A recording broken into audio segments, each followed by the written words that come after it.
Assalamualaikum warahmatullahi wabarakatuh. Pemirsa, selamat datang di channel The Pico News, pusat informasi yang keren dan cool. Kali ini saya ingin membacakan berita yang bermanfaat. Apa itu?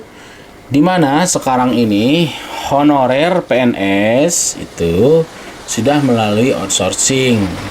Artinya ada pihak ketiga yang menyediakan jasa honorer untuk PNS. Artinya orang ketiga ini butuh makan, untuk transportasi, untuk dokumentasi dia butuh biaya ATK. Dari mana pembiayaan itu? Motong gaji honorer ini. Nah, kenapa bisa seperti itu? Lalu solusinya gimana? Mari kita baca dulu beritanya. Oke. CNBCindonesia.com, honorer PNS diganti outsourcing, segini gaji yang diterima. Segininya apa tambah besar apa tambah kecil? Saya yakin ya tambah kecil lah. Yang sebelumnya nggak ada potongan, sekarang harus ada potongan. Pemerintah berencana menghapus tenaga honorer yang ada di Kementerian Lembaga pada tahun 2023 mendatang. Kepala Biro Humas Hukum dan Kerjasama Badan Kepegawaian Negara, Satya Pertama, mengatakan nantinya honorer ini akan diganti pihak ketiga dengan sebutan pekerja outsourcing. Benar kan saya bilang pihak ketiga?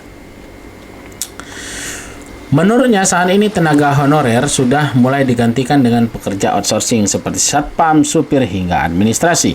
Saat ini rata-rata tenaga pengemudi, satpam, kurir, petugas kebersihan, pramubakti, sekretaris, administrator sudah outsourcing. Dengan perubahan ini maka nanti pegawai yang ada hanya akan ada pegawai negeri sipil dan tenaga outsourcing. Sebelumnya Menteri Pendayagunaan Aparatur Negara Cahyokumolo memastikan tidak ada lagi tenaga kerja honorer di instansi pemerintah mulai 2023. Kebijakan ini tertuang dalam Peraturan Pemerintah Nomor 49 Tahun 2018 tentang manajemen kepegawaian pemerintah dengan perjanjian kerja.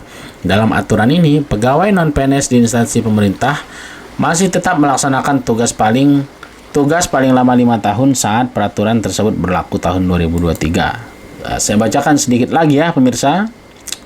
Lalu berapa gajinya? Menteri Keuangan Sri Mulyani sebelumnya telah aturan mengenai besar gaji para pegawai PNS yang berada di instansi pemerintah. Ini tertuang dalam Peraturan Menteri Keuangan. Sekian. Dalam aturan ini, honorarium atau gaji untuk satpam, pengemudi, OB hingga pramubakti ditetapkan berdasarkan provinsi kementerian tempat ia bekerja, sehingga besaran nilainya berbeda untuk setiap wilayah. Ya, cukup adil. Penghasilan satpam dan driver tertinggi ada di wilayah DKI, di mana ditetapkan sebesar 5,3 juta per bulan, sedangkan untuk petugas kebersihan dan pramubakti yang berada di DKI diberikan imbalan 4.800.000 per bulan. Ya, cukup tinggi. Cukup tinggi menurut saya ini pemerintah. Kedua tertinggi ada di wilayah Provinsi Papua. Wah, nomor 2-nya Papua ya. Selanjutnya tertinggi ketiga ada untuk supir satpam pemerintah. Namun ini hanyalah gaji pokoknya saja, belum tunjangannya. Ya mantap lah itu. Saya juga mau, ini gede ini, nggak apa-apalah. Terus yang honorer berapa ya? Apakah honorer lebih besar atau lebih kecil?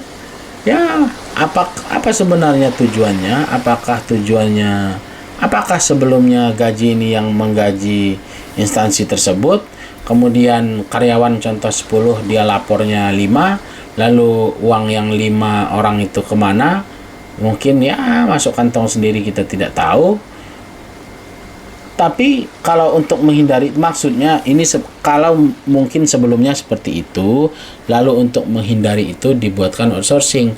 Menurut saya yang nggak efektif juga. Kenapa? Karena ya bisa aja lah, orang pasti punya segala cara untuk ngakal-ngakalin duit itu gitu loh. Ya yang paling penting adalah tepat sasaran aja gajinya menurut saya gitu loh. Karena di masing-masing pihak pekerja dan yang memberikan pekerjaan masing-masing ingin mencapai tujuannya, yaitu yang pihak pekerja ingin mencapai bekerja sesedikit mungkin dengan gaji setinggi mungkin. Pihak yang memberikan pekerjaan maunya memberikan gaji sesedikit mungkin dengan pekerjaan sebanyak mungkin, kan begitu. Lalu gimana biar ketemu? Ya mudah-mudahan mereka ini tepat sasaran, adil, tidak diselewengkan, karena ini uang negara ya, bukan uang dia pribadi, kecuali dia yang punya perusahaan. Karena ini uang negara harusnya tepat sasaran, kira-kira begitu. Tapi apa hikmah yang bisa kita ambil? Oh, menurut saya ini hikmahnya ya bagus. Apa? Kalau gajinya di outsourcingkan segitu 5,3 juta untuk wilayah DKI, itu belum tunjangan, hanya gaji pokoknya saja ini besar. Kalau plus tunjangan-tunjangan katakanlah bisa 10 juta ya besar lah. Oh, ini semua orang juga mau, ini bukan kabar buruk, ini kabar baik ini, gitu loh. Kalau potongan, lah emang sebelum potong berapa? Kalau ini udah dipotong. Ini besar lah, menurut saya nggak masalah ya pemirsa, mudah-mudahan memang benar-benar segitu gitu loh. Jadi bukan hanya di mulut saja, jangan aturan hanya aturan lalu yang dijalankan berbeda gitu loh.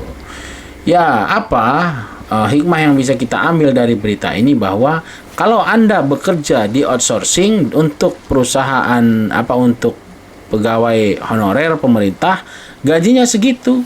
Kalau kurang dari itu berarti Anda dibohongin, udah gitu aja. 5.344.000 untuk gaji pokoknya saja. Kalau petugas kebersihan 4.858.000 per bulan, itu belum termasuk tunjangan. Kalau yang Anda terima lebih kecil dari itu, komplain. Jangan mau Anda dibohongin berarti. Baiklah pemirsa, silahkan subscribe, like, komen, dan share. Saya ucapkan wassalamualaikum warahmatullahi wabarakatuh.